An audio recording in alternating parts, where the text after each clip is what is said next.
안녕하세요. 지혜의 숲을 거닐며 삶의 깊이를 더하는 시간입니다. 오늘 우리는 현대사회를 살아가는 모든 이들이 한 번쯤은 마주하게 되는 근본적인 질문, 바로 나는 누구인가? 라는 정체성의 문제에 대해 깊이 탐구해보고자 합니다. 오늘 이 이야기가 여러분의 마음의 깊은 울림과 하나님의 은혜를 전하는 통로가 되기를 소망합니다. 잠시 시간을 내어 구독과 좋아요를 눌러주시면 이 귀한 메시지가 더 많은 이들에게 닿을 수 있습니다. 여러분의 그 손길 위에 주님의 평안이 함께하기를 기도합니다. 오늘 우리가 나눌 이야기는 결코 가볍지 않습니다. 지적으로도 그리고 영적으로도 상당한 무게를 지니고 있습니다. 왜냐하면 정체성의 문제는 우리의 삶과 죽음을 가르는 핵심적인 주제이기 때문입니다. 현대사회에서 정체성이라는 단어는 거의 유일한 도덕적 절대 기준으로 자리 잡았습니다. 너 자신이 되어라는 말은 우리 시대의 가장 강력한 명령이 되었죠. 흥미롭게도 이 정체성이라는 주제는 기독교 신앙의 심장부에도 맞닿아 있습니다. 그리스도인이란 단순히 더 나은 사람이 되려고 노력하는 사람들이 아닙니다. 그리스도인은 새로운 정체성을 선물로 받은 사람들입니다. 오늘 저는 이 두 가지 측면을 모두 다루려 합니다. 먼저 현대문화가 제시하는 정체성에 대한 접근 방식을 살펴보고 그 후에 기독교가 제시하는 대안에 대해 이야기하겠습니다. 저는 현대문화의 정체성 개념에 꽤 많은 시간을 할애할 것입니다. 왜냐하면 수많은 그리스도인들조차 자신도 모르는 사이에 이 세상의 방식에 깊이 영향을 받고 있기 때문입니다. 성경의 교리를 믿고 고백하면서도 실제 삶에서는 세상이 주입한 정체성의 서사를 따라 살아가는 경우가 너무나도 많습니다. 이것이 바로 우리가 신앙을 가졌음에도 불구하고 삶이 쉽게 변하지 않는 중요한 이유 중 하나입니다. 자, 그럼 먼저 정체성이란 무엇일까요? 간단히 말해 정체성이란 안정적인 자기 이해와 자기 존중감입니다. 나는 근본적으로 누구인가? 에 대한 답이죠. 물론 저는 아버지이기도 하고 아들이기도 하며 특정 직업을 가지고 있기도 합니다. 하지만 그 모든 역할 너머에 있는 가장 근본적인 나의 핵심은 무엇일까요? 그것이 자기 이해입니다. 그리고 그 나에 대해 어떻게 느끼는가, 만족하는가, 좋게 생각하는가, 이것이 자기 존중감입니다. 그렇다면 우리 시대, 현대문화는 정체성을 어떻게 찾으라고 말할까요? 모든 문화는 나름의 방식으로 정체성을 형성하는 과정을 제시합니다. 전통사회, 고대사회, 그리고 오늘날의 많은 비서구권 문화에서는 정체성이 주로 가족, 공동체 안에서 주어진 역할로부터 나왔습니다. 내가 맡은 역할을 얼마나 잘 수행하느냐에 따라 나의 가치와 자존감이 결정되었죠. 당신은 누구입니까? 라는 질문에 그들은 나는 누구의 아버지다, 나는 어느 가문의 아들이다라고 답했을 것입니다. 공동체를 위해 자신을 희생하고 맡은 바 임무를 다하면 사회는 그에게 명예를 부여했고 그는 스스로를 가치 있는 사람으로 여길 수 있었습니다.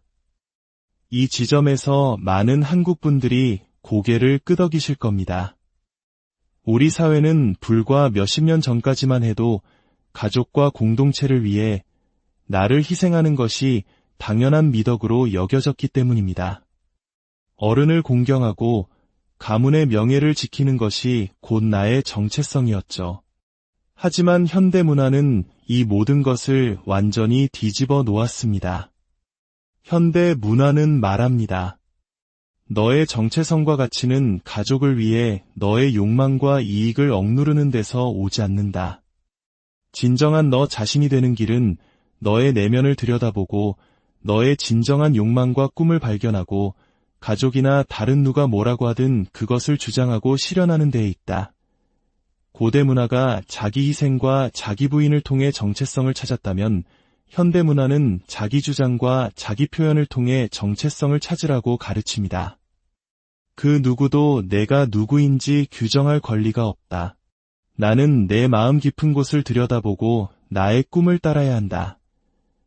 이것이 우리 시대의 영웅적인 서사입니다. 수많은 영화와 드라마, 대중문화가 이 메시지를 반복합니다. 월트 디즈니의 애니메이션 겨울왕국을 떠올려 보십시오. 주인공 엘사가 부르는 노래 레트 이트고, 한국어로는 다 잊어는 이 시대의 정체성 찾기 방식, 즉 표현적 개인주의의 완벽한 주제가입니다. 착한 아이로 남으라는 그들의 말을 따르지 않겠어. 그들이 뭐라고 하든 상관없어. 내 안에 있는 것을 숨기지 않고 마음껏 표현할 거야. 이 노래는 공동체를 위한 자기 희생을 완전히 거부하고 오직 내면의 욕망을 표현하는 것만이 진정한 나를 찾는 길이라고 선언합니다. 이것이 현대문화가 우리에게 제시하는 정체성을 얻는 방식입니다. 그렇다면 이 방식에는 아무런 문제가 없을까요? 아닙니다. 여기에는 심각하고 거대한 문제점들이 존재합니다. 3가지 큰 이유를 말씀드리겠습니다. 첫째, 이 방식은 모순으로 가득 차 있습니다. 당신의 마음 깊은 곳을 들여다보고 가장 깊은 욕망과 꿈을 찾는다고 해봅시다. 과연 그 욕망들은 서로 조화를 이룰까요? 그렇지 않습니다. 멋진 커리어를 쌓고 싶다는 욕망과 한 사람에게 헌신하는 깊은 관계를 맺고 싶다는 욕망은 종종 충돌합니다. 우리의 욕망은 본질적으로 서로 다투고 조화를 이루지 못합니다.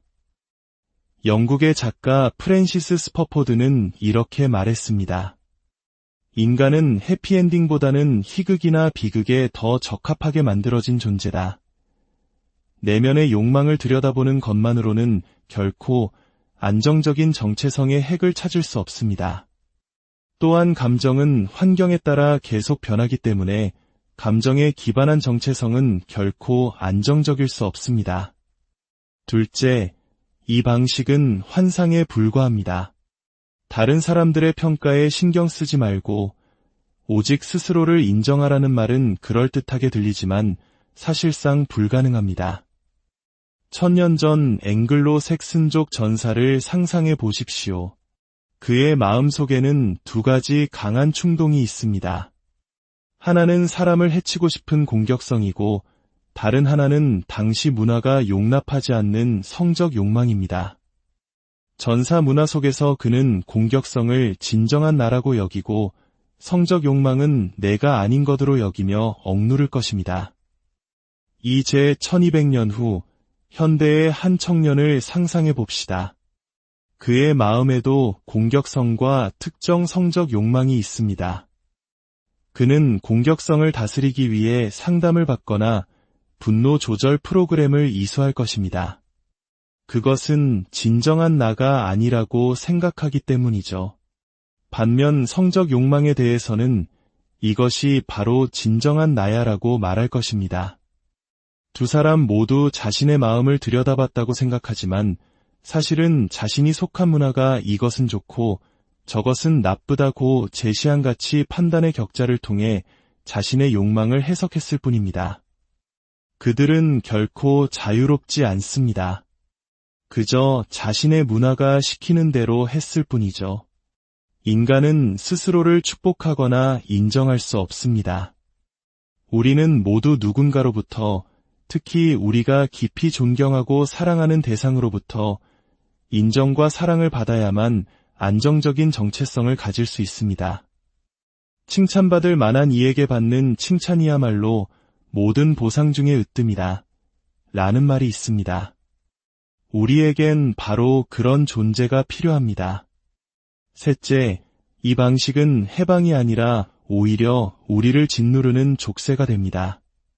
스스로를 정의해야 한다는 것은 내면의 꿈을 발견한 뒤 그것을 반드시 성취해야 한다는 엄청난 압박으로 이어집니다.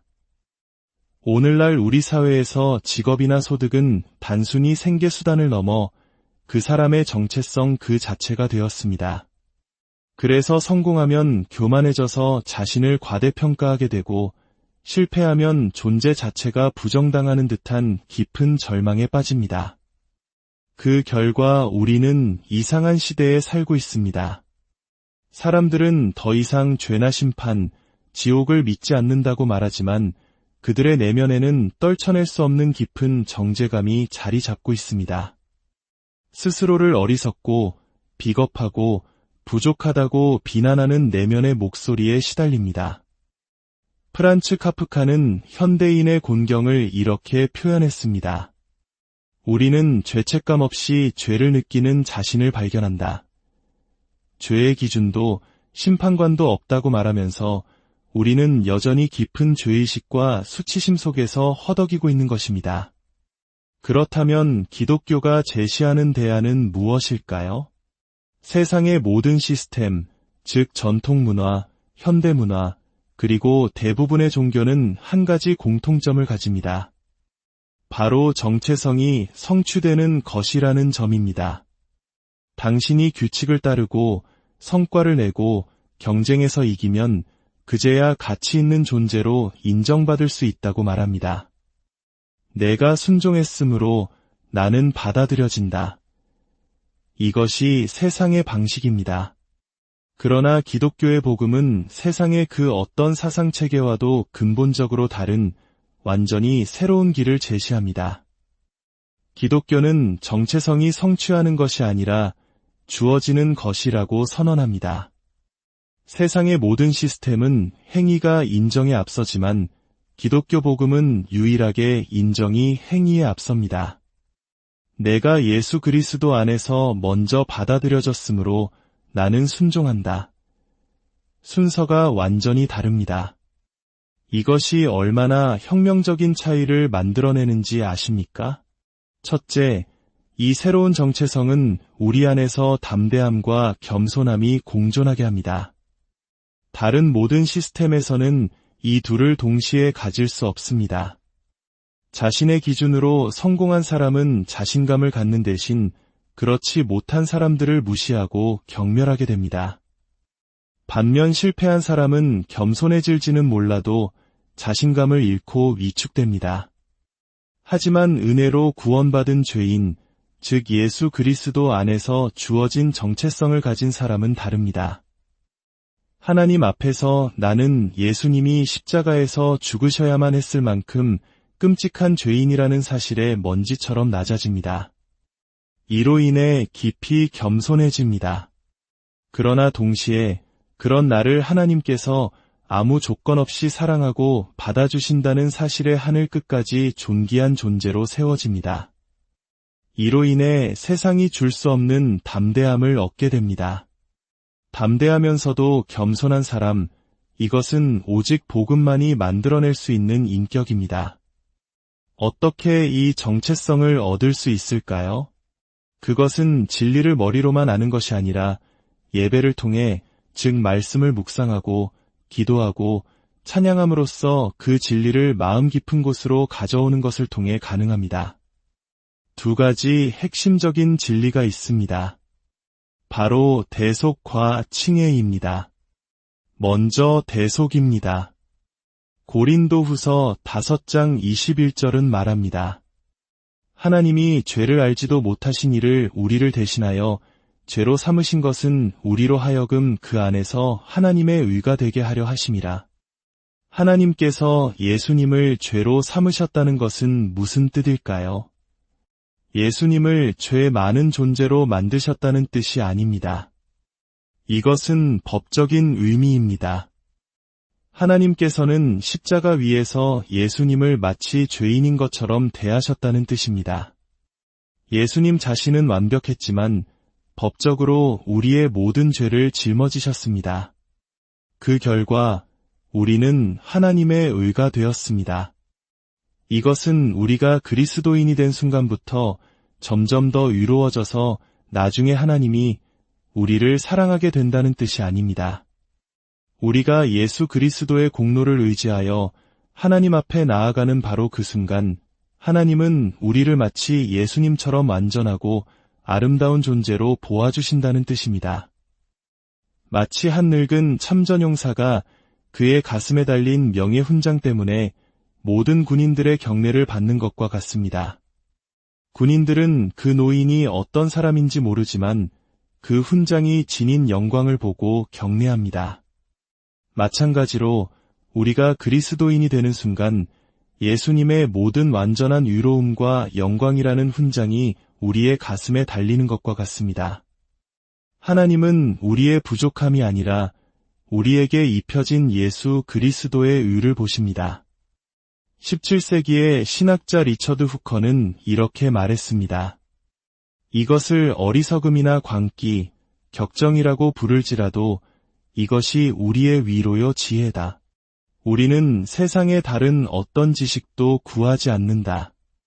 오직 하나님께서 스스로 우리의 죄가 되시고 우리로 하여금 그의 의가 되게 하셨다는 이 지식만을 구할 뿐이다. 우리는 하나님 아버지 앞에서 마치 하나님의 아들 자신인 것처럼 여겨진다. 두 번째는 칭의입니다. 철로역정의 저자 존 버니어는 죄책감으로 깊이 고통받다가 어느 날 놀라운 깨달음을 얻었습니다. 그는 이렇게 기록했습니다. 어느 날 내가 죄책감에 짓눌려 들판을 지나가고 있을 때 갑자기 한 문장이 내 영혼에 떨어졌다. 너의 의는 하늘에 있도다. 그 순간 나는 내 영혼의 눈으로 하나님의 우편에 계신 예수 그리스도를 보았다. 나의 의는 바로 저곳에 있었다. 그러므로 내가 어떤 법을 어겼든 내가 지금 얼마나 부족하든 하나님은 나에게 존, 너의 의가 오늘 어디 있느냐? 라고 물으실 수 없었다. 왜냐하면 나의 의는 예수 그리스도 안에서 영원히 그분 앞에 있기 때문이다. 나의 의는 내 기분이 좋을 때 더 나아지지도 않고 내 기분이 나쁠 때 더 나빠지지도 않았다. 나의 의는 어제나 오늘이나 영원토록 동일하신 예수 그리스도 자신이었기 때문이다. 그 순간 내 다리의 족쇄가 풀려났다. 나는 진정으로 자유롭게 되었다. 사랑하는 여러분, 예수 그리스도 안에 있는 이 새로운 정체성은 우리에게 참된 자유를 줍니다. 성공은 더 이상 우리를 교만하게 만들지 못합니다. 그것은 단지 하나님의 선물일 뿐 나의 가치를 증명하는 수단이 아니기 때문입니다. 실패는 더 이상 우리를 절망시키지 못합니다. 그것은 단지 하나의 사건일 뿐 나의 존재를 부정하는 심판이 아니기 때문입니다. 나의 진정한 가치와 정체성은 이미 예수 그리스도 안에서 저 하늘에 안전하게 보관되어 있기 때문입니다. 이것이야말로 세상 문화가 결코 줄 수 없는 기독교 복음만이 가진 가장 놀랍고 독특한 선물입니다. 기도하겠습니다. 아버지 하나님, 우리에게 당신의 아들을 주시니 감사합니다. 오늘 말씀을 통해 예수님께서 우리를 위해 죽으셨다는 것이 얼마나 혁명적인 의미를 갖는지 조금이나마 깨닫게 됩니다. 이것은 심리적으로도 사회적으로도 세상을 뒤엎는 진리입니다. 일과 아름다움, 돈을 우상으로 삼고 그것에 절하는 이 세상이 복음의 진리 위에 세워진다면 얼마나 달라지겠습니까? 주님, 우리가 먼저 이 진리 안에서 살게 하옵소서. 우리가 세상 사람들처럼 성공에 목말라하고 쾌락에 중독되고 정죄감의 목소리에 시달린다면 어떻게 이 기쁜 소식을 전할 수 있겠습니까? 왕의 자녀로서 예수 그리스도 안에서 유롭다 하심을 얻은 자로서 우리에게 주어진 이 영광스러운 새 정체성을 살아내게 하옵소서. 이번 한 주 이전과는 다른 방식으로 이 진리를 살아낼 수 있도록 우리를 가르쳐 주시옵소서. 예수님의 이름으로 기도합니다. 아멘. 오늘 이야기가 여러분의 삶의 깊은 위로와 자유를 선사했기를 바랍니다. 하나님의 무한한 사랑 안에서 참된 당신을 발견하는 여정에 늘 평안이